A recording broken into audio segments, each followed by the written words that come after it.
Hello friends, मैं सौरभ आप सभी को अपने यूट्यूब चैनल सौरभ एकेडमी पर स्वागत करता हूं। फ्रेंड्स, यूटिडिया बिहार तथ्य संग्रह के अंतर्गत आज हम लोग आधुनिक बिहार के इतिहास का अध्ययन करेंगे। इससे पहले मैंने मध्यकालीन बिहार के इतिहास और प्राचीन बिहार के इतिहास को कवर अप कर दिया है, जिसको आप लोग प्लेलिस्ट में जाकर अवश्य देख लें। और चैनल पर आप नए हैं तो चैनल को अवश्य सब्सक्राइब कर लें, जो कि बिल्कुल निःशुल्क है, ताकि मेरे द्वारा आने वाले सभी बिहार से संबंधित सीरीज आपके पास आसानी से पहुंच जाए। तो चलिए फ्रेंड्स, हम लोग शुरू करते हैं आधुनिक बिहार का इतिहास। आधुनिक बिहार के इतिहास को सबसे पहले हम लोग 5 भागों में बांटेंगे और एक एक कर सब टॉपिक के अंतर्गत हम लोग सभी चीज़ को देखेंगे। तो सबसे पहले आधुनिक बिहार के इतिहास के अंतर्गत हम लोग देखेंगे यूरोपीय कंपनी का प्रवेश। उसके बाद देखेंगे जनजातीय विद्रोह। उसके बाद 1857 की क्रांति और बिहार। 1857 की क्रांति में बिहार के क्या योगदान है, उस परिप्रेक्ष्य में हम लोग यहाँ पे अध्ययन करेंगे। उसके बाद देखेंगे राष्ट्रीय आंदोलन और बिहार। भारतीय राष्ट्रीय आंदोलन में बिहार का क्या योगदान है, उसको हम लोग देखेंगे। उसके बाद देखेंगे पृथक बिहार का गठन। जब पृथक बिहार का गठन हुआ, उसके बाद बिहार में की राजनीतिक और आर्थिक और सामाजिक व्यवस्था किस तरह संचालित हुई, उसका हम लोग अध्ययन करेंगे। पृथक बिहार के गठन के अंतर्गत हम लोग उसका अध्ययन करेंगे। तो चलिए फ्रेंड्स, शुरू करते हैं। यूरोपीय कंपनी का प्रवेश। बिहार में सर्वप्रथम पुर्तगाली आए, जो हुगली से पटना नाव द्वारा व्यापार करते थे। वे पटना से सोरा, सूती वस्त्र, चीनी मिट्टी के बर्तन, मसाले आदि प्राप्त करते थे। सबसे पहले यूरोपीय में कौन आए? सबसे पहले पुर्तगाली आए बिहार में। 1632 ईस्वी में पटना में पटना कॉलेज की उत्तरी इमारत में डचों ने अपना व्यापारिक केंद्र स्थापित किया। डचों की अभिरुचि सूती वस्त्र, सोरा आदि में थी। डचों की सबसे ज़्यादा रुचि किस में थी? सूती वस्त्र, सोरा और इत्यादि चीज़ों में थी। अंग्रेज़ों ने 1680 में पटना के आलमगंज में अपना व्यापारिक केंद्र स्थापित किए, लेकिन 1621 ईस्वी में बंद हो गई। उन्होंने व्यापारिक केंद्र स्थापित करने के वास्तविक सफलता 1651 ईस्वी में मिली। उन व्यापारिक केंद्रों की स्थापना कब किया? 1621 में, लेकिन वास्तविक रूप से सफलता कब प्राप्त हुई अंग्रेजों को? 1651 ईस्वी में प्राप्त हुई। अंग्रेज यात्री पीटर मुंडी 1632 में बिहार आया था। उसने यहाँ व्यापार की संभावनाएं देखी तथा डच कंपनी को व्यापार करते हुए देखा। अंग्रेजी कंपनी की फैक्ट्री में वर्तमान में गुलजार बाग, पटना स्थित गवर्नमेंट प्रिंटिंग प्रेस एवं सर्वे कार्यालय स्थित है। डेनिश कंपनी ने 1774 ईस्वी में पटना सिटी को नेपाली कोठी के समीप अपना फैक्ट्री स्थापित की थी। मुगल शासक फर्रुखसियर, जिनका कार्यकाल 1713 से 1719 ईस्वी तक था, मुगल शासक फर्रुखसियर ने 1717 में अंग्रेज़ों को भारत में कहीं भी व्यापार करने एवं सिक्के प्रयोग करने की मान्यता दी। इस घोषणा को ईस्ट इंडिया कंपनी का मैग्ना कार्टा कहा जाता है। फ्रेंड्स, फर्रुखसियर का राज्याभिषेक पटना में ही हुआ था और 1717 में उन्होंने शाही फरमान दे दिया, जिससे अंग्रेज़ों का व्यापार करना भारत में उसका मार्ग क्या हो, प्रशस्त हो गया और आसान हो गया। देखेंगे बंगाल, बिहार और अंग्रेज। बंगाल और बिहार में अंग्रेज की क्या योगदान है और क्या भूमिका है, उसको हम लोग यहाँ पे अध्ययन करेंगे। अंग्रेजी कंपनी ने 1717 में 1717 ईस्वी में व्यापारिक अधिकार प्राप्त हो गया था। दूसरी ओर बंगाल के नवाब अलीवर्दी खां मुगलों से हटकर स्वतंत्र सत्ता चला रहे थे, अतः व्यापारिक हितों के लिए संघर्ष स्वाभाविक था। 1756 ईस्वी में अलीवर्दी खां की मृत्यु के बाद उसका नाती सिराजुद्दौला बंगाल का नवाब बना।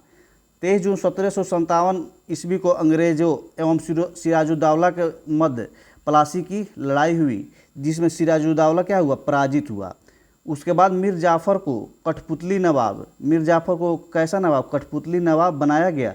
1760 ईस्वी में मीर जाफ़र की जगह उसके दामाद मीर कासिम को नवाब बनाया गया। मीर कासिम ने अंग्रेज़ों के हस्तक्षेप को कम करने के उद्देश्य से अपनी राजधानी मुंगेर स्थानांतरित कर दिया। स्थानीय व्यापारियों पर से करों को समाप्त कर दिया। इससे ब्रिटिश व्यापारियों को परेशानी होने लगी। अंग्रेज़ों ने 1763 ईस्वी में मीर कासिम को हटाकर पुनः मीर जाफ़र को क्या बना दिया, नवाब बना दिया। 1763 ईस्वी में अंग्रेज़ों ने मीर कासिम को हटाकर पुनः किसको नवाब बना दिया, मीर जाफ़र को पुनः नवाब बना दिया। 1763 ईस्वी में मीर कासिम भागकर पटना आ गया। 1763 में मीर कासिम कहाँ आ गया, पटना आ गया। पटना में उसने अंग्रेजी फैक्ट्री पर अधिकार कर लिया। इसके बाद वह अवध के नवाब सिराजुद्दौला एवं मुग़ल बादशाह शाह आलम द्वितीय से मिला। तीनों की संयुक्त सेना ने अंग्रेज़ों हेक्टर मुनरो के नेतृत्व में तीनों के संयुक्त सेना एवं अंग्रेज़ों के बीच 22 अक्टूबर 1764 ईस्वी को बक्सर का युद्ध हुआ। इस युद्ध में संयुक्त सेना की हार हुई। बक्सर का युद्ध फ्रेंड्स कब हुआ, डेट के साथ याद रखना होगा, क्योंकि एग्ज़ाम में डेट के साथ ही ऑप्शन दिया रहता है। तो 22 अक्टूबर 1764 को क्या हुआ, बक्सर का युद्ध हुआ। 12 अगस्त 1765 ईस्वी को इलाहाबाद संधि के तहत मुगल सम्राट शाह आलम द्वितीय को 26 लाख रुपए वार्षिक के बदले ईस्ट इंडिया कंपनी को बिहार, बंगाल और उड़ीसा का दीवानी अधिकार देना पड़ा। 1766 ईस्वी में पटना स्थित अंग्रेजी फैक्ट्री के मुख्य अधिकारी मिडल्टन को राजा धीराज नारायण और राजा सिताब राय के साथ एक प्रशासनिक मंडली का सदस्य बनाया गया। 1767 ईस्वी में धीराज नारायण को हराकर सिताब राय को कंपनी द्वारा नायाब दीवान बनाया गया। 1770 ईस्वी में बंगाल बिहार के क्षेत्र में भीषण अकाल पड़ा। पटना, भागलपुर, दरभंगा, पूर्णिया में अकाल का प्रकोप क्या था, भयंकर था। पटना, भागलपुर, दरभंगा, पूर्णिया और में क्या था, अकाल का प्रकोप क्या था, भयंकर था। 1783 ईस्वी में बिहार में पुनः अकाल पड़ा। 1783 ईस्वी में बिहार में क्या पड़ा, पुनः अकाल पड़ा दोबारा। जांच अधिकारी जॉन शोर ने एक अनागार के निर्माण का सुझाव दिया। उसके सुझाव पर 1784 ईस्वी में पटना में ब्रिटिश इंजीनियरिंग जॉन गॉस्टिन द्वारा गोलघर का निर्माण कराया गया। गोलघर का निर्माण किसके द्वारा कराया गया, ब्रिटिश इंजीनियर जॉन गॉस्टिन के द्वारा कराया गया था। कब कराया गया था, 1784 ईस्वी में कराया गया था। फ्रेंड्स, बीपीएससी में कई बार इस प्रश्न को पूछ लिया गया है, गोलघर का निर्माण किसके द्वारा कराया गया था और कब कराया गया था। तो गोलघर का निर्माण कब हुआ था, 1784 में हुआ था। और गोलघर निर्माण करने का सुझाव किसने दिया था, जॉन शोर ने दिया था।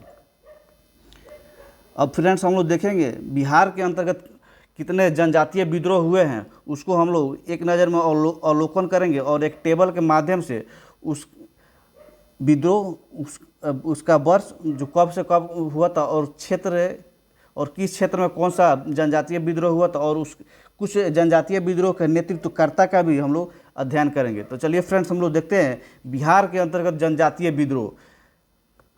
जनजातीय क्षेत्रों में अंग्रेजों के बढ़ते राजनीतिक, आर्थिक एवं धार्मिक हस्तक्षेप के कारण कई जनजातीय विद्रोह हुए। बिहार के प्रमुख जनजातीय विद्रोह निम्नलिखित है, जो कि इस टेबल के माध्यम से हम लोग यहाँ पे देखेंगे।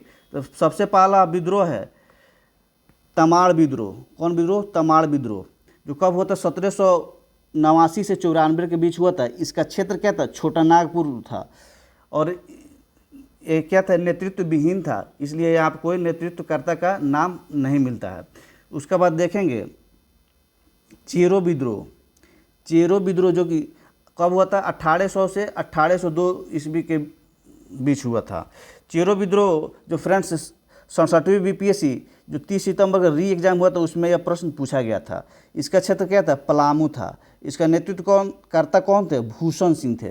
हो विद्रोह को फ्रेंड बीपीएससी में कई बार पूछा गया है, अनगिनत बार इसको पूछ लिया गया। हो विद्रोह का हुआ था 1820 से 1821 के बीच हुआ था।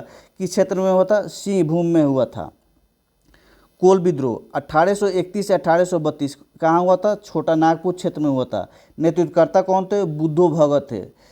उसके बाद है संथाल विद्रोह। ये सब संथाल विद्रोह, हो विद्रोह, कोल विद्रोह, ये सब क्या है, बहुत फेमस, बीपीएससी का बहुत फेवरेट प्रश्न है।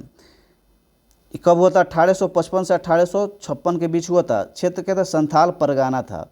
इसका नेतृत्व करता कौन थे? सिद्धू, कान्हू, चांद एवं भैरव थे। 4 आदमी इसके क्या थे? नेतृत्व करता थे। उसके बाद है सरदारी विद्रोह, 1858 से 95 के बीच हुआ था। छोटा नागपुर से और सिंहभूम जो कि वर्तमान झारखंड क्षेत्र का एरिया है।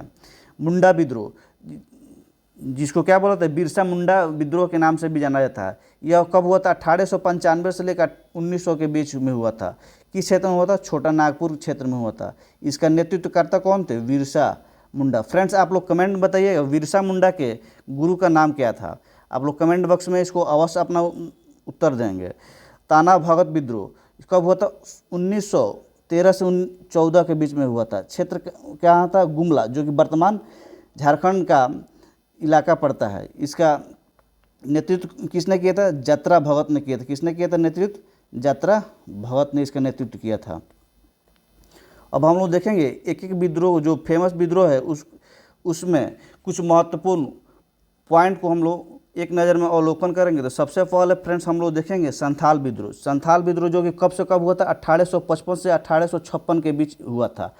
1857 की क्रांति के तुरंत पहले यह विद्रोह भागलपुर से राजमहल तक हुआ था। कहाँ से कहाँ तक हुआ था? भागलपुर से राजमहल तक के क्षेत्र में हुआ था, जिसे किस नाम से जाना जाता है? दामन एकोह नाम से जाना जाता है। यह जनजातीय शोषण के विरुद्ध प्रथम सशक्त जनजातीय विद्रोह था। फ्रेंड्स, यहाँ पे बहुत ही महत्वपूर्ण पॉइंट मिलता है। यह जनजातीय शोषण के विरुद्ध प्रथम क्या था? सशक्त जनजातीय विद्रोह था, जो कहाँ किसके अंतर्गत था? बिहार के अंतर्गत था। इस विद्रोह का कारण बाहरी लोगों को क्या बोला जाता है? दिकुओ बोला जाता है, द्वारा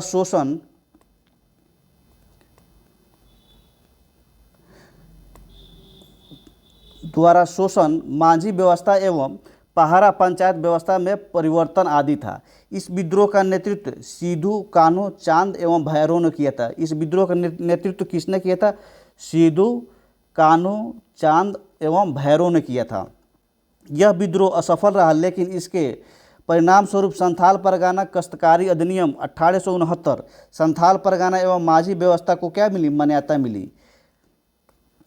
उसके बाद हम लोग देखेंगे मुंडा, जिसको बिरसा मुंडा के नाम से भी जाना जाता है। मुंडा विद्रोह जो कब से कब हुआ था? 1895 से 1900 के बीच में हुआ था। यह जनजातीय विद्रोह में सबसे सशक्त जनजातीय विद्रोह था। यह जनजातीय विद्रोह में सबसे क्या था? सबसे सशक्त, यानी सबसे मजबूत, सबसे शक्तिशाली विद्रोह था। कौन विद्रोह? मुंडा विद्रोह। विद्रोह की व्यापकता के कारण इसे उलगुलान विद्रोह के रूप में भी जाना जाता है। मुंडा विद्रोह को एक दूसरा नाम किस नाम से जाना जाता है? उलगुलान विद्रोह। इस विद्रोह के कारण दिकुओं द्वारा शोषण, खुटकारी व्यवस्था में परिवर्तन था तथा धार्मिक मामलों में क्या था? हस्तक्षेप आदि था। इस विद्रोह का नेतृत्व बिरसा मुंडा ने किया था। उन्होंने आनंद पांडे से वैष्णव धर्म की दीक्षा प्राप्त की थी। फ्रेंड्स, मैंने पहले ही पूछा था बिरसा मुंडा के गुरु का नाम क्या है, तो बिरसा मुंडा के गुरु का नाम क्या था? आनंद पांडे था।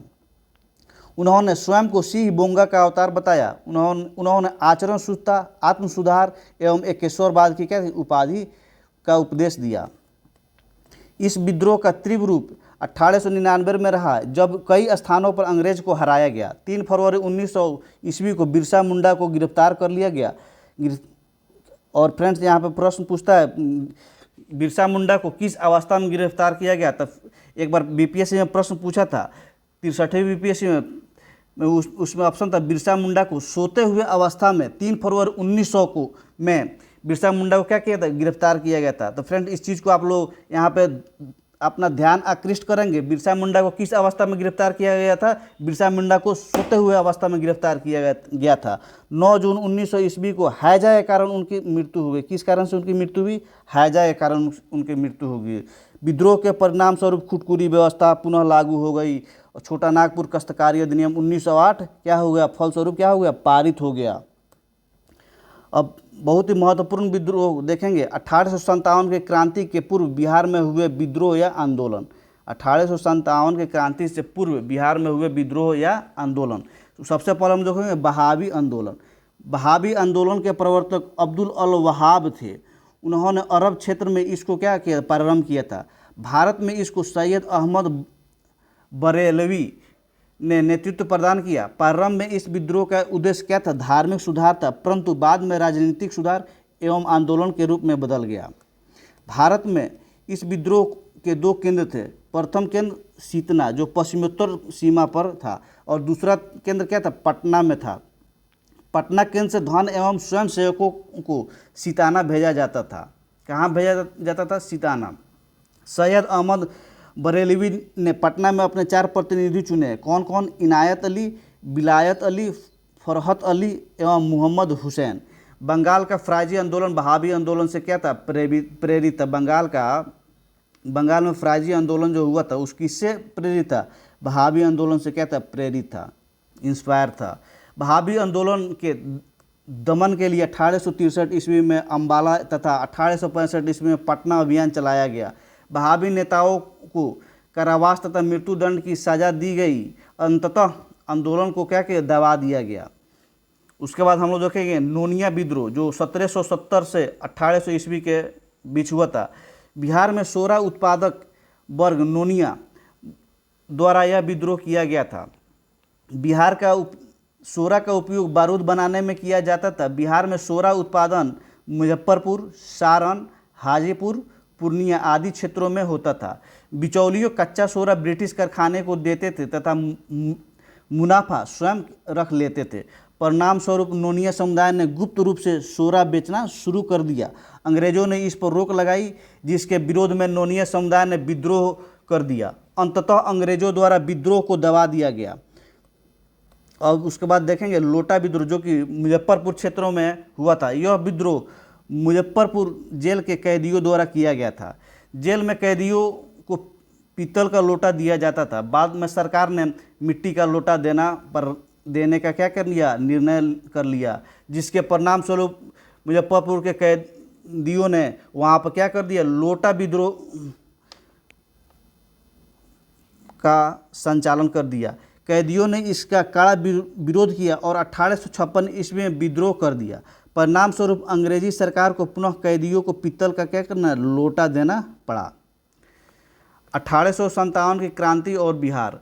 अब हम लोग देखेंगे बहुत ही महत्वपूर्ण क्रांति 1857 क्रांति में बिहार का क्या क्या योगदान है और बिहार के पृष्ठभूमि में किन किन महापुरुषों का योगदान है, उसको हम लोग एक नज़र में अवलोकित करेंगे। तो शुरू करते हैं। बिहार में 1857 की क्रांति 12 जून 1857 को देवघर जिले के रोहनी गांव में 32वीं इन्फेंट्री रेजिमेंट के सैनिकों के विद्रोह से हुआ। इस विद्रोह में लेफ्टिनेंट नॉर्मल लेसी एवं सर्जन डॉक्टर ग्रांट मारे गए। फ्रेंड्स, बिहार में 1857 की क्रांति का प्रारंभ कब से हुआ, 12 जून 1857 से प्रारंभ हुआ। इस डेट को आप लोग बहुत ही अच्छे से याद कर लेंगे क्योंकि यहाँ से डेट पूछा जाता है। बिहार में 1857 की क्रांति कब प्रारंभ हुआ, 12 जून 1857 से। कहाँ से प्रारंभ हुआ, देवघर जिले के रोहनी गांव से। देवघर वर्तमान में कहाँ है, झारखंड में पड़ता है।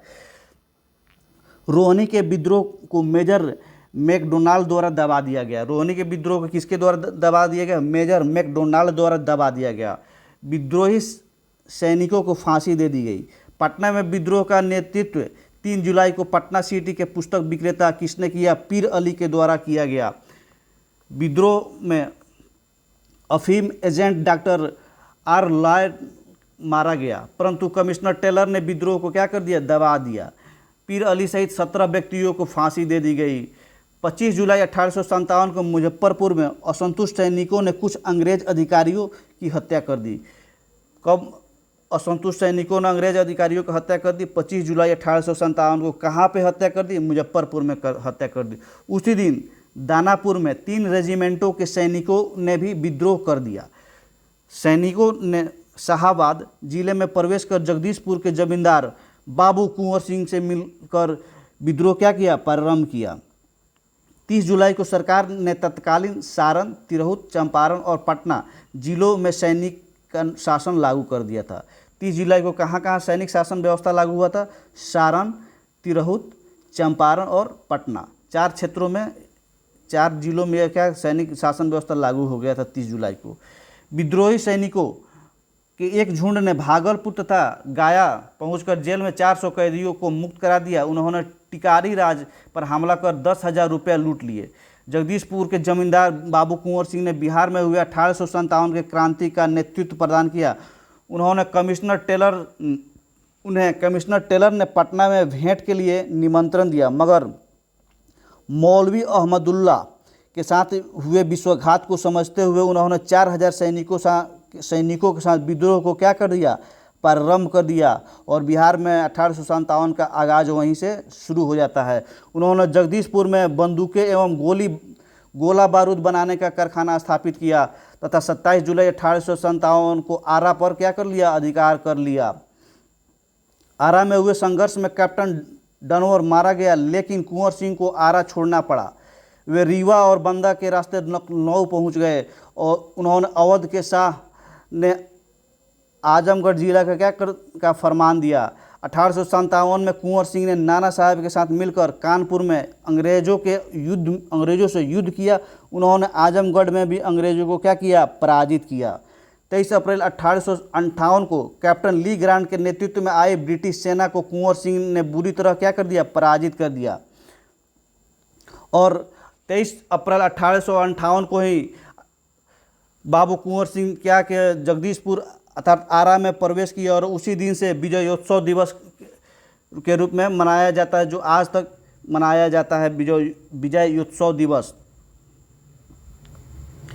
शिवराजपुर घाट गंगा नदी पार करने के क्रम में सेनापति डगलस की गोली से कुंवर सिंह का बायां हाथ घायल हो गया। उन्होंने अपना बायां हाथ काटकर गंगा नदी में क्या कहते प्रवाहित करते हुए कहा, हे गंगा मैया, आपने प्यारे की यह अकिंचन भेंट स्वीकार करो।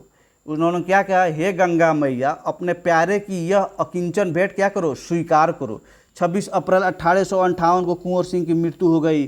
तत्पश्चात कुंवर सिंह की मृत्यु के बाद उनके छोटे भाई अमर सिंह ने आंदोलन का क्या किया, नेतृत्व किया, और जबकि दूसरा भाई हरकिशन सिंह ने उनको क्या किया, पूर्ण सहयोग किया। 26 अप्रैल 1858 को कुंवर सिंह की मृत्यु के पश्चात उनका भाई अमर सिंह ने आंदोलन का क्या किया, नेतृत्व किया, और जिसमें उनके छोटे भाई हरकिशन सिंह ने पूर्ण सहयोग दिया था। अमर सिंह ने कैमूर की पहाड़ियों में मोर्चाबंदी कर सरकार के विरुद्ध संघर्ष जारी रखा। नवंबर 1858 ईस्वी तक अंग्रेजी अधिकार पुनः स्थापित हो गया। विद्रोहियों ने हथियार डाल दिए। महारानी विक्टोरिया ने क्षमादान की घोषणा की, परंतु अमर सिंह आदि को दंडित कर दिया गया। अब हम लोग देखेंगे कांग्रेस की स्थापना और बिहार। 28 दिसंबर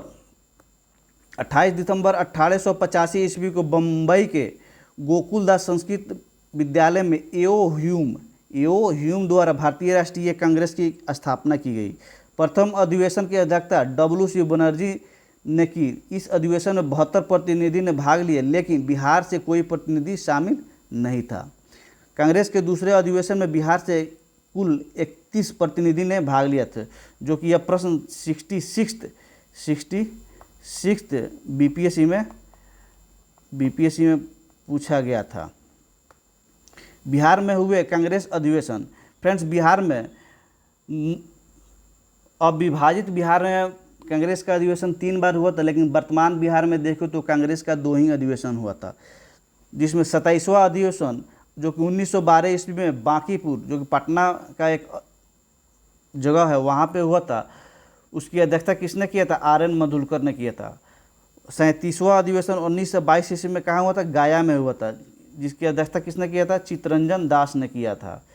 54वां अधिवेशन 1940 में रामगढ़, जो वर्तमान झारखंड में पड़ता है, उसकी अध्यक्षता किसने किया था? मौलाना अबुल कलाम आज़ाद ने किया था। बंग भंग या स्वदेशी आंदोलन और बिहार। बंग भंग आंदोलन में बिहार की भूमिका। बंगाल विभाजन की घोषणा 20 जुलाई 1905 ईस्वी को तत्कालीन वायसराय लॉर्ड कर्जन ने की। इसे 16 अक्टूबर 1905 ईस्वी को प्रभावी किया गया। विभाजन के विरोध में संपूर्ण देश में बंग भंग विरोधी आंदोलन शुरू हो गया। बंगाल विभाजन के विरोध में बिहार के प्रधानाध्यापक सतीश चंद्र चक्रवर्ती की प्रेरणा से 16 दिसंबर 1905 ईस्वी को दरभंगा में रक्षाबंधन मनाया गया था।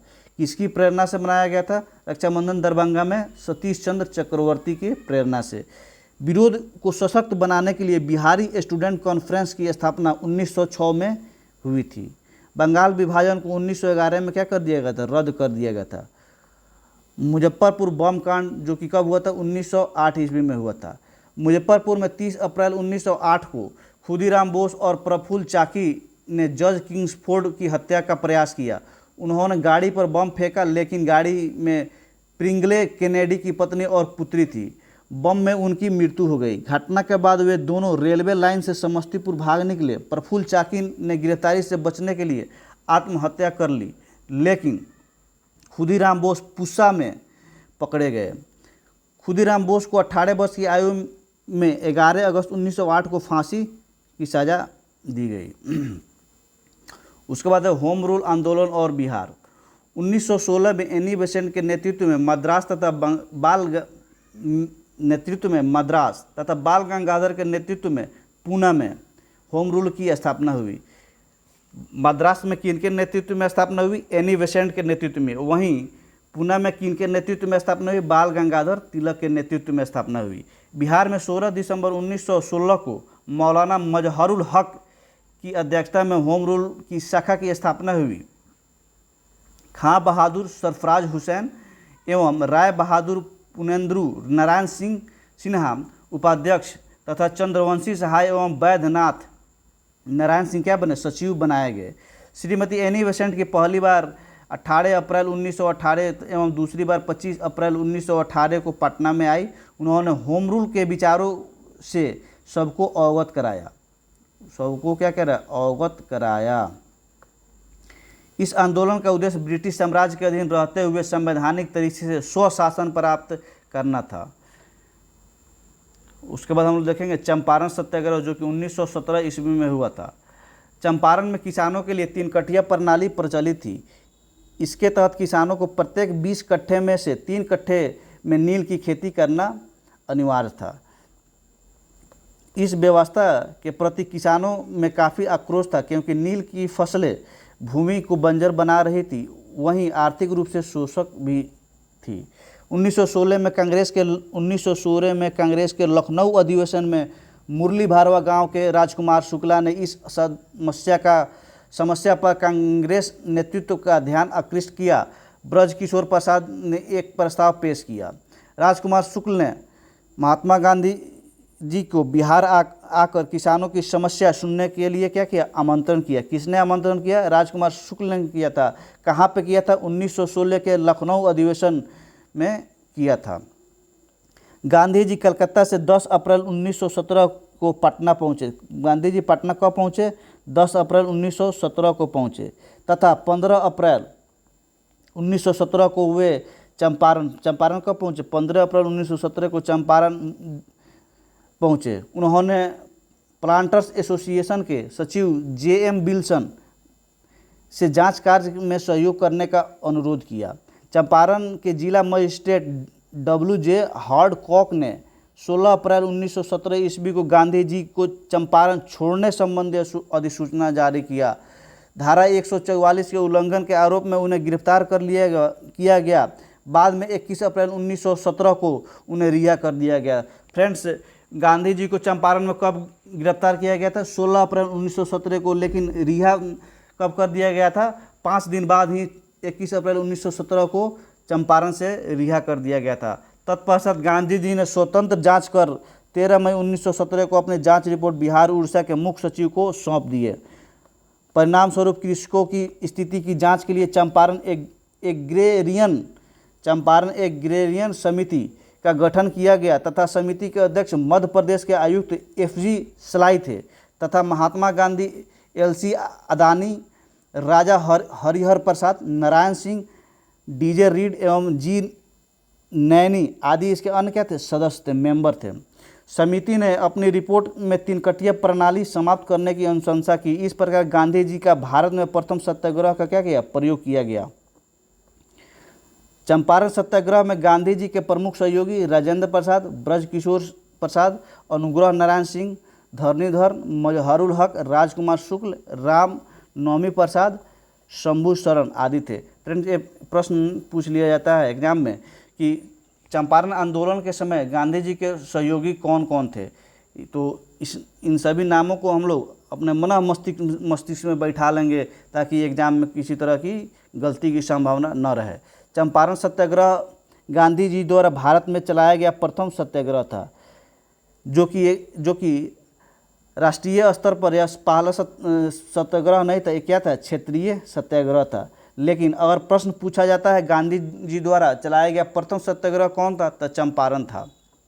चंपारण सत्याग्रह से प्रेरित होकर जून 1919 में ईस्वी में मधुबनी जिले के किसानों ने स्वामी विद्यानंद के नेतृत्व में दरभंगा राज के विरुद्ध क्या कर दिया, आंदोलन कर दिया। उसके बाद किसान सभा 1922-23 में मुंगेर में शाह आलम जुबैर की अध्यक्षता में किसान सभा का गठन हुआ। श्री कृष्ण सिंह इसके क्या थे, अध्यक्ष, और सिद्धेश्वरी चौधरी एवं नंद किशोर सिंह सचिव थे। 1928 ईस्वी में स्वामी शाहजानंद ने बीहटा पटना में औपचारिक किसान सभा की स्थापना की। नवंबर 1929 ईस्वी में सोनपुर मेले में स्वामी शाहजानंद सरस्वती की अध्यक्षता में विधिवत प्रांतीय किसान सभा की स्थापना किया, जिसको प्रोविंशियल किसान सभा भी बोला जाता है। इसके सचिव श्री कृष्ण सिन्हा थे। बिहार किसान आंदोलन में कार्यानंद शर्मा, राहुल संकीर्तन, पंचानन शर्मा, यदुनंदन शर्मा आदि नेता शामिल थे। बिहार प्रांतीय किसान सभा का दूसरा अधिवेशन पुरुषोत्तम दास टंडन की अध्यक्षता में 1934 में हुआ था। तीसरा अधिवेशन स्वामी शाहजानंद सरस्वती की अध्यक्षता में 1935 में हाजीपुर में हुआ था। नवंबर 1936 में कार्यानंद शर्मा के नेतृत्व में मुंगेर के बढ़िया ताल में बिहार प्रांतीय किसान सभा के जमींदारी उत्पीड़न के विरोध में संघर्ष किया। 11 अप्रैल 1936 को लखनऊ में स्वामी शाहजानंद की अध्यक्षता में अखिल भारतीय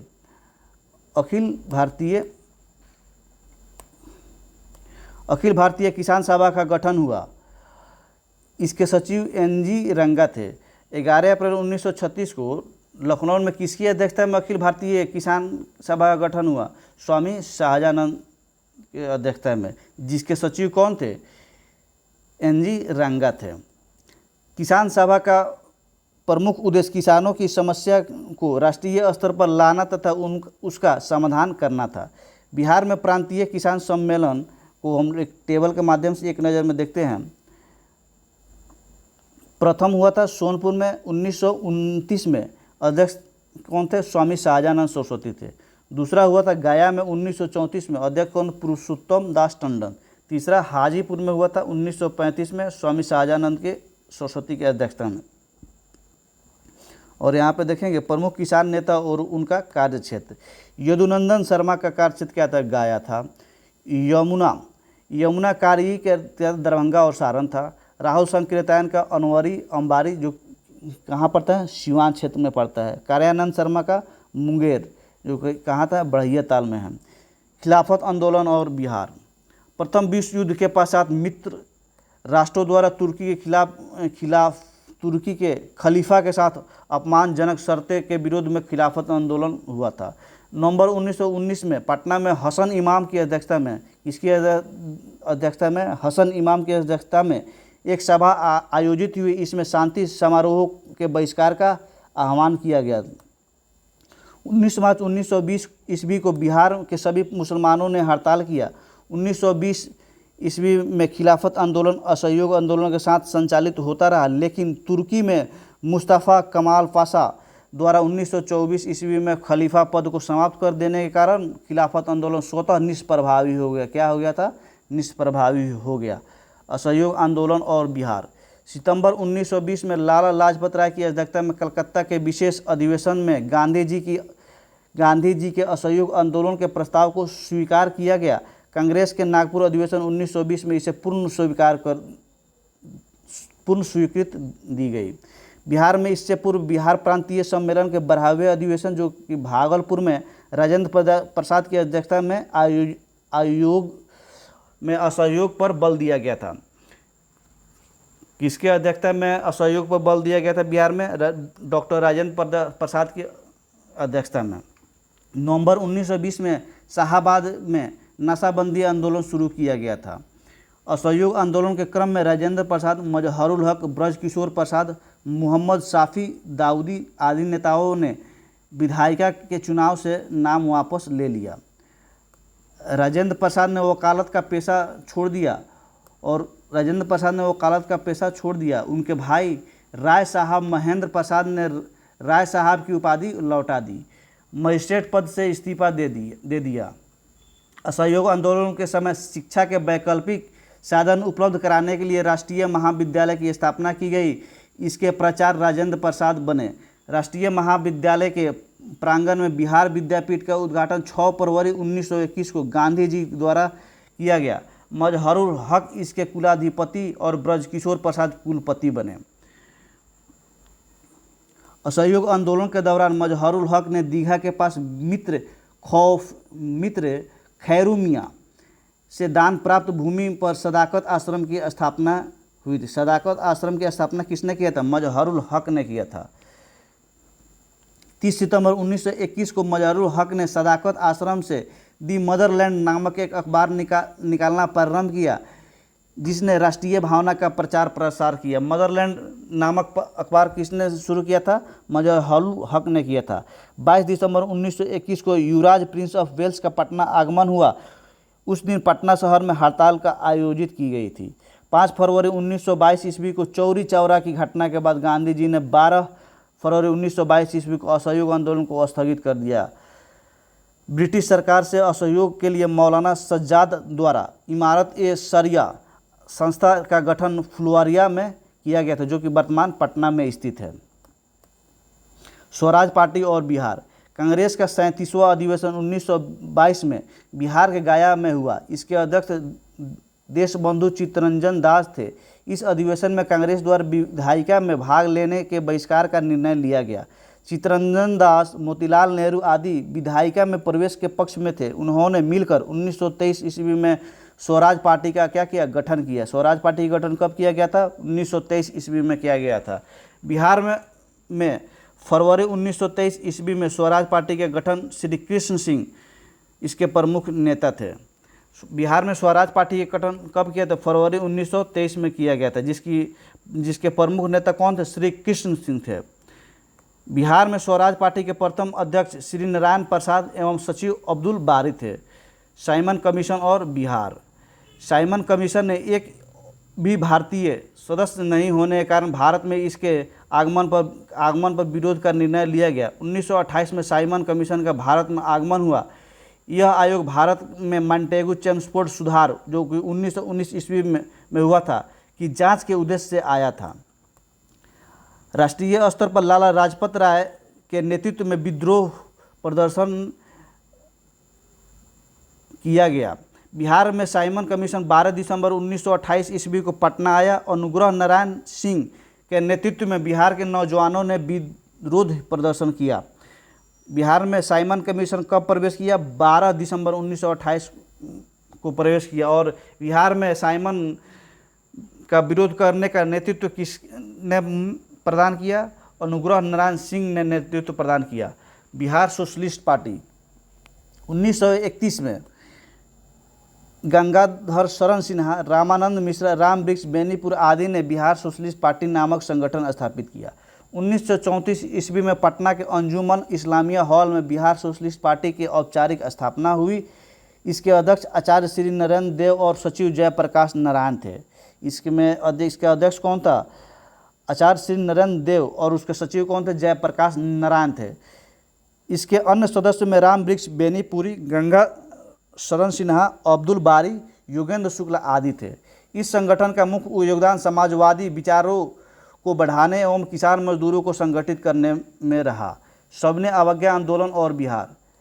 कांग्रेस के लाहौर अधिवेशन 1929 ईस्वी में पूर्ण स्वराज के साथ सबने अवज्ञा आंदोलन का प्रस्ताव पारित हुआ। पूर्ण स्वराज कब हुआ था? लाहौर अधिवेशन में, जो कि 1929 में हुआ था। प्रस्ताव के अनुरूप 26 जनवरी 1930 ईस्वी को बिहार सहित संपूर्ण भारत में स्वाधीनता दिवस उत्साहपूर्ण मनाया गया। गांधी जी ने 12 मार्च 1930 ईस्वी को दांडी यात्रा आरंभ की। 6 अप्रैल 1930 ईस्वी को दांडी में नमक कानून उल्लंघन कर सत्याग्रह आरंभ कर दिया। बिहार में नमक सत्याग्रह का आरंभ 15 अप्रैल को चंपारण और सारण जिला में नमकीन मिट्टी से नमक बनाकर किया गया। फ्रेंड्स, बिहार में नमक सत्याग्रह का आरंभ कब से हुआ? 15 अप्रैल को हुआ। कहाँ से हुआ? चंपारण और सारण जिले, 2 जिला से नमक आंदोलन का प्रारंभ हुआ। कौन कौन? चंपारण और सारण। सबने अवज्ञा आंदोलन के दौरान बिहार में विदेशी वस्त्रों एवं शराब के दुकानों का क्या हुआ? विरोध किया गया। मई 1930 ईस्वी में स्वदेशी लीग की स्थापना हुई। 1930 में स्वदेशी लीग की स्थापना हुई, जिसके अध्यक्ष सर अली इमाम थे। इस आंदोलन के दौरान छापरा जेल के कैदियों ने विदेशी वस्त्रों का बहिष्कार किया और नंगी हड़ताल शुरू कर दी। सबने अवज्ञा आंदोलन के दौरान बिहार में चौकीदारी कर बंद करने के लिए आंदोलन चलाया गया। सारण, चंपारण, शाहाबाद, पूर्णिया, मुंगेर, पटना आदि चौकीदारी कर बंद कर दिया गया। 30 जून 1930 को कांग्रेस को अवैध संगठन घोषित कर दिया गया। 5 जुलाई को राजेंद्र प्रसाद को गिरफ्तार कर 6 माह का कैद की सजा दी गई। गिरफ्तार के बाद राजेंद्र प्रसाद भागलपुर के दीपनारायण सिंह को अपना क्या किया? उत्तराधिकारी मनोनीत कर दिया। गांधी जी द्वारा आंदोलन को स्थगित करने तक बिहार में आंदोलन काफ़ी सक्रिय रहा। बिहार विधानसभा चुनाव 1937। जनवरी 1937 ईस्वी में बिहार विधानसभा हेतु चुनाव हुआ। चुनावों में 152 स्थानों में 107 पर क्या कांग्रेस ने चुनाव लड़ा और 98 स्थानों पर विजयी हुई। कांग्रेस को बिहार में पूर्ण बहुमत मिला। कांग्रेस को बिहार में क्या मिला? पूर्ण बहुमत मिला। विधान परिषद में भी कांग्रेस को बहुमत मिल गया। तत्कालीन राज्यपाल एमजी हैलेट ने कांग्रेस विधायक दल के नेता श्री कृष्ण सिंह को सरकार बनाने का निमंत्रण दिया। राज्यपाल द्वारा वैधानिक कार्यों में हस्तक्षेप नहीं करने के आश्वासन नहीं देने पर श्री कृष्ण सिंह ने सरकार बनाने से इनकार कर दिया। इसके उपरांत राज्यपाल ने दूसरी बड़ी पार्टी इंडिपेंडेंट पार्टी के नेता मोहम्मद यूनुस को सरकार बनाने के लिए क्या किया? आमंत्रित किया। मोहम्मद यूनुस के नेतृत्व में बिहार में पहला अंतरिम मंत्रिमंडल 1 अप्रैल 1937 को क्या हुआ? गठित हुआ। मोहम्मद यूनुस से इस प्रकार बिहार के प्रथम भारतीय मुख्यमंत्री, तब मुख्यमंत्री को प्रधानमंत्री कहा जाता था। फ्रेंड्स, उस समय मुख्यमंत्री को क्या बोला जाता था? प्रधानमंत्री बोला जाता है। लेकिन बिहार के प्रथम भारतीय मुख्यमंत्री कौन थे? मोहम्मद यूनुस बने। कांग्रेस द्वारा सरकार बनने के निर्णय के बाद मोहम्मद यूनुस ने अंतरिम मंत्रिमंडल से क्या कर दिया? त्याग दे दिया। 20 जुलाई 1937 को ईस्वी को श्री कृष्ण सिंह के नेतृत्व में बिहार में प्रथम कांग्रेस मंत्रिमंडल का गठन किया गया था। फ्रेंड्स, बिहार में प्रथम कांग्रेस मंत्रिमंडल का गठन किसके नेतृत्व में किया गया था? श्री कृष्ण सिंह के नेतृत्व में किया गया था। कब किया गया था? 20 जुलाई 1937 को किया गया था। श्री कृष्ण सिंह बिहार के प्रथम कांग्रेसी मुख्यमंत्री बने। रामदयालु सिंह बिहार विधानसभा के अध्यक्ष बने। बिहार विधानसभा के अध्यक्ष कौन बने? रामदयालु सिंह बने। रामदयालु सिंह बिहार के प्रथम विधानसभा के अध्यक्ष बने। तथा प्रोफेसर अब्दुल बारी बिहार विधानसभा के अध्यक्ष निर्वाचित हुए। द्वितीय विश्व युद्ध में भारत को सम्मिलित करने के विरोध में बिहार में श्री कृष्ण सिंह ने 31 अक्टूबर 1939 को त्यागपत्र दे दिया। और भारत छोड़ो आंदोलन में बिहार की क्या क्या भूमिका रही है उसको हम देखेंगे। क्रिप्स मिशन की असफलता के बाद राष्ट्रीय स्तर पर 8 अगस्त 1942 ईस्वी को कांग्रेस द्वारा भारत छोड़ो आंदोलन प्रारंभ किया गया। गांधी जी ने करो मरो का नारा दिया था। 9 अगस्त को कांग्रेस के प्रमुख नेताओं को गिरफ्तार कर लिया गया। बिहार में राजेंद्र प्रसाद को गिरफ्तार कर बांकीपुर जेल में भेजा गया। राजेंद्र प्रसाद को किस जेल में भेजा गया? बांकीपुर जेल में भेजा गया। बलदेव सहाय ने अंग्रेजों के विरुद्ध अंग्रेजों द्वारा कांग्रेस के प्रमुख नेताओं की गिरफ्तारी के विरुद्ध में महाधिवक्ता के पद से इस्तीफा दे दिया। 11 अगस्त 1942 ईस्वी को बिहार के विद्यार्थियों ने सचिवालय भवन के सामने जुलूस के साथ मुख्य इमारत पर झंडा फहराने का प्रयास किया। पटना के तत्कालीन जिलाधिकारी WG आर्चर के आदेश पर पुलिस ने गोलियां चलाई। सात छात्र क्या हुए? गोलीकांड में शहीद हो गए तथा अनेक छात्र गंभीर रूप से घायल हो गए। उमाकांत सिन्हा, रामानंद सिन्हा, सतीश प्रसाद झा, राजेंद्र सिंह, राम गोविंद सिंह, देवीपल चौधरी एवं जगपति कुमार इस गोलीकांड में शहीद हुए। फ्रेंड्स, इस नामों को हम लोग याद कर लेंगे आप लोग, क्योंकि प्रश्न पूछा जाता है उसमें पूछ दिया जाता है इनमें से कौन गोलीकांड में शामिल नहीं थे। तो इस नाम को याद करना अति महत्वपूर्ण हो जाता है एग्ज़ाम के व्यू से। स्वतंत्रता प्राप्ति के बाद सचिवालय के सामने सात शहीद स्मारक स्थापित किया गया। इसका शिलान्यास बिहार के प्रथम राज्यपाल जयराम दास दौलत राम ने किया था, जबकि औपचारिक अनावरण देश के प्रथम राष्ट्रपति डॉक्टर राजेंद्र प्रसाद ने 1956 में किया। 12 अगस्त 1942 को सचिवालय गोलीकांड के विरोध में पटना में पूर्ण हड़ताल रही। भारत छोड़ो आंदोलन के दौरान नेपाल में आज़ाद दस्ता का अखिल भारतीय केंद्र संगठित हुआ। इसका गठन सरकार के विरुद्ध तोड़ फोड़ की कार्रवाई, संचार संसाधनों को नष्ट करने आदि के उद्देश्य से किया गया। आज़ाद दस्ता के संस्थापक जयप्रकाश नारायण थे। उन्हें गिरफ्तार कर हजारीबाग, जो कि झारखंड में है, हजारीबाग जेल में रखा गया। 9 नवंबर 1942 ईस्वी को दीपावली की रात वे अपने 5 साथियों रामानंद मिश्र, सूरज नारायण सिन्हा, योगेंद्र शुक्ल, गुलाबी सोनार और शालिग्राम सिंह के साथ जेल के दीवार फांदकर भाग निकले और आज़ाद दस्ता का गठन किया। फ्रेंड्स, 67वीं बीपीएससी री एग्जाम जो 30 सितंबर को हुआ था, उसमें यह प्रश्न पूछ लिया गया था कि जयप्रकाश नारायण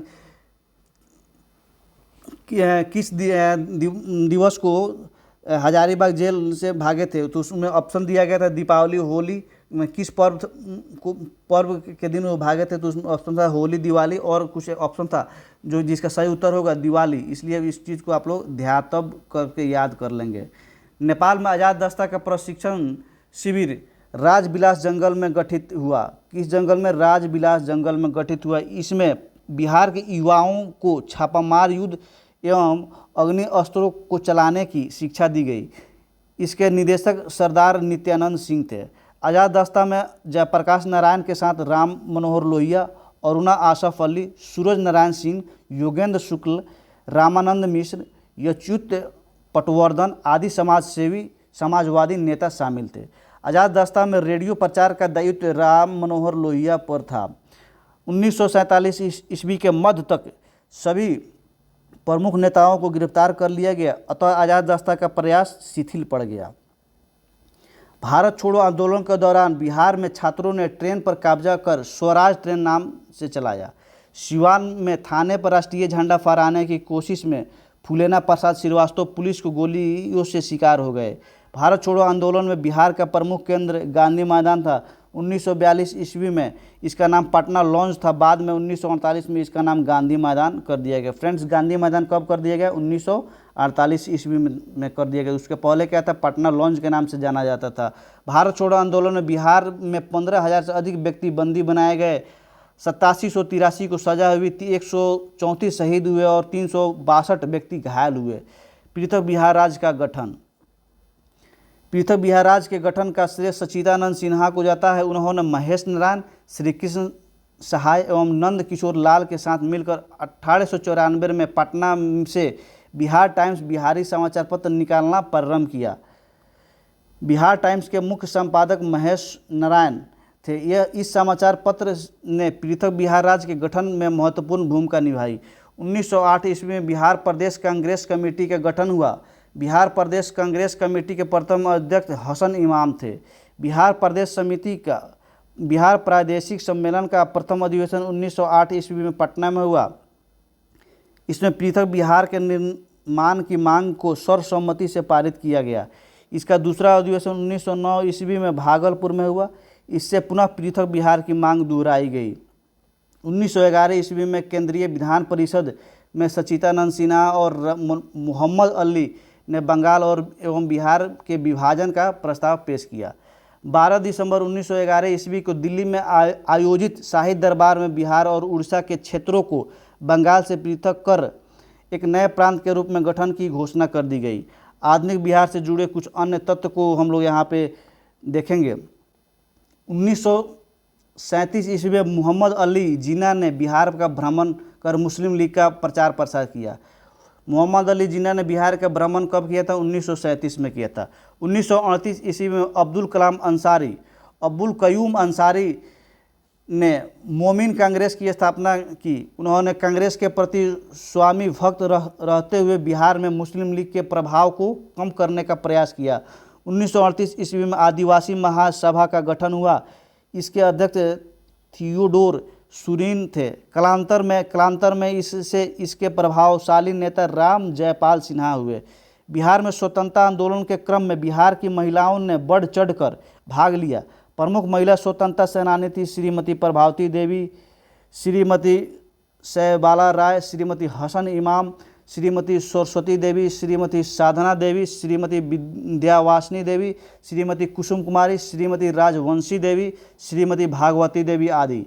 आशा सहाय 1947 में सुभाष चंद्र बोस की आज़ाद हिंद फौज में शामिल हुई। 1946 में जापान से स्वदेश लौटकर उन्होंने महिलाओं को हथियार चलाने का प्रशिक्षण दिया।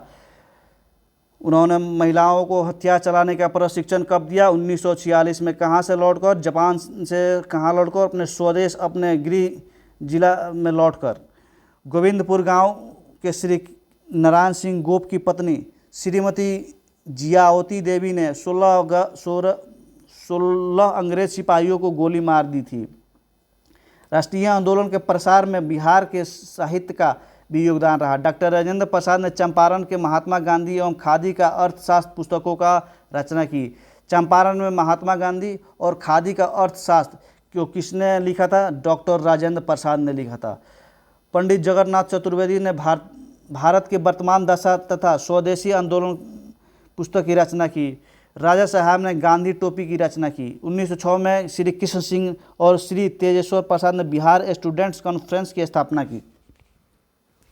राजेंद्र प्रसाद ने छात्रों के साथ मिलकर कलकत्ता में सर्वेंट ऑफ इंडिया सोसाइटी की स्थापना की। 1916 में तत्कालीन शिक्षा सदस्य सर शंकरन नायर ने केंद्रीय विधान परिषद में पटना विश्वविद्यालय विधेयक प्रस्तुत किया था। ऐतिहासिक घटनाक्रम एक नज़र में, जो इतिहास के जिसमें प्राचीन इतिहास और मध्यकालीन और आधुनिक बिहार के इतिहास है, उसको एक नज़र में हम लोग यहाँ पे बहुत ही तेज़ी से देखेंगे। जिसमें एक तरफ रहेगा वर्ष और दूसरी तरफ रहेगा प्रमुख घटना, अर्थात उसकी प्रमुख विशेषताएं क्या हैं, उसको हम लोग एक नज़र में देखेंगे। 1000 से 600 ईसा पूर्व में आर्यों का बिहार क्षेत्र में आगमन हुआ। 563 ईसा पूर्व में गौतम बुद्ध का जन्म, 540 ईसा पूर्व में महावीर स्वामी का जन्म, 483 ईस्वी में गौतम बुद्ध का महापरिनिर्वाण, 668 ईसा पूर्व में महावीर स्वामी का निधन, 544 ईसा पूर्व में बिंबिसार द्वारा मगध का उत्थान, हरेक वंश की स्थापना, 555 ईसा पूर्व में उदयन द्वारा पाटलिपुत्र को प्रथम राजधानी बनाया गया, 344 ईसा पूर्व में नंद वंश की स्थापना, 321 ईसा पूर्व में चंद्रगुप्त मौर्य द्वारा मौर्य वंश की स्थापना, 261 ईसा पूर्व में कलिंग युद्ध, 185 ईसा पूर्व में मौर्य वंश के अंतिम शासक बृहद्रथ की हत्या, शुंग वंश की स्थापना, 78 ईस्वी में कनिष्क द्वारा राजा बनने के अवसर पर शक संवत की प्रारंभ, 320 ईसा पूर्व में गुप्त संवत आरंभ, 635 ईस्वी में हैनसंग की बिहार यात्रा, 673 ईस्वी में इत्स्यांग की बिहार यात्रा, 750 ईस्वी में पाल वंश की स्थापना, 1198 ईस्वी में बख्तियार खिलजी का बिहार शरीफ विजय, 1225 ईस्वी में इल्तुतमिश का बिहार बंगाल पर अभियान, 1324 से 25 ईस्वी में गियासुद्दीन तुगलक का बिहार अभियान, 1359 से 60 में फिरोज शाह का बिहार अभियान, 1504 में सिकंदर लोदी का बिहार अभियान, 1529 में बाबर द्वारा नुहानियों पर विजय, 1532 में हुमायूं का नुहानियों पर विजय, 1534 में सूरजगढ़ की लड़ाई शेर शाह की क्या हुआ? जीत हुआ। 1539 में चौसा का युद्ध में शेर शाह की जीत, 1540 में कनौज युद्ध में शेर शाह की जीत और सूर्यवंश की स्थापना, 1541 में शेर शाह द्वारा पटना का पुनर्निर्माण, 1545 ईस्वी में सासाराम में शेर शाह के मकबरे का निर्माण। मकबरा का निर्माण कब हुआ? तो 1545 ईस्वी में। 1545 में कलिंजर युद्ध के दौरान शेर शाह का निधन, 1576 में अकबर का बिहार विजय, 1616 में मनेर में दौलत शाह के मकबरे का निर्माण, 1621 में शाहजादा परवेज बिहार का प्रांतपति बना, 1632 में पीटर मुंडी की बिहार यात्रा और डचों के व्यापारिक केंद्र की स्थापना कब हुआ था? 1632 में हुआ था। 1651 में ब्रिटिश व्यापारिक केंद्र की वास्तविक स्थापना हुआ था। 1666 में श्री गुरु गोविंद सिंह का जन्म हुआ था, जो कि कहाँ हुआ था? पटना में हुआ था। 1670 ईस्वी में जॉन मार्शल की बिहार यात्रा, 1699 श्री गुरु गोविंद सिंह द्वारा खालसा पंथ की स्थापना। खालसा पंथ की स्थापना कब किया गया था और किसके द्वारा किया गया था फ्रेंड्स, आप लोग कमेंट में बताइएगा। 1713 में फर्रुखसियर का बिहार में राज्याभिषेक हुआ था। 1717 में अंग्रेजी कंपनी के व्यापारिक एकाधिकार मिल गया था जो कि फर्रुखसियर द्वारा दिया गया था। 1740 ईस्वी में अलीवर्दी खां बिहार का नवाब बना। 1756 में अलीवर्दी खां का निधन, सिराजुद्दौला बंगाल का क्या बना, नवाब बना। 1757 में प्लासी का युद्ध। 1764 में बक्सर का युद्ध। 1764 में बक्सर का युद्ध। 1765 में इलाहाबाद की संधि। 1770 में बिहार में भीषण अकाल पड़ा। 1784 में गोलघर का निर्माण हुआ। 1821 ईस्वी में बिहार में बहावी आंदोलन क्या हुआ, प्रारंभ हुआ। 1855-56 में संथाल विद्रोह हुआ। 1856 में मुजफ्फरपुर में लोटा विद्रोह। 1857 में देवघर से बिहार में 1857 का क्या हुआ, प्रसार हुआ। 1857 में देवघर से बिहार में 1857 की क्रांति का प्रसार हुआ। 1865 में पटना अभियान द्वारा बहावी आंदोलन का क्या किया, दमन कर दिया गया।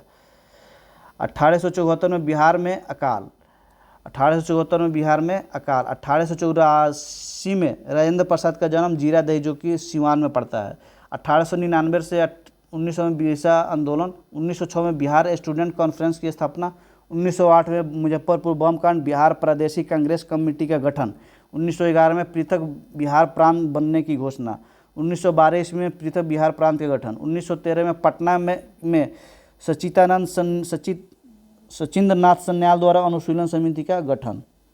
1914 में ताना भगत आंदोलन। 1916 में पटना उच्च न्यायालय की स्थापना, बिहार में होम रूल आंदोलन प्रारंभ। 1917 में पटना विश्वविद्यालय की स्थापना। 1919 में बिहार में खिलाफत आंदोलन, स्वामी शाहजहानंद के नेतृत्व में किसान आंदोलन। 1920 में बिहार में असहयोग आंदोलन, मजहरुल हक द्वारा पटना में सदाकत आश्रम क्या किया गया था, स्थापना किया गया था। कब किया गया था, 1920 में किया गया था। 1921 में महात्मा गांधी द्वारा विद्यापीठ की स्थापना, जो कि 6 फरवरी 1921 को महात्मा गांधी ने इसका उद्घाटन किया था, औपचारिक उद्घाटन। 1923 में बिहार में स्वराज दल का गठन। 1929 में प्रांतीय किसान सभा का गठन जो कि हाजीपुर में किया गया था, सोनपुर में।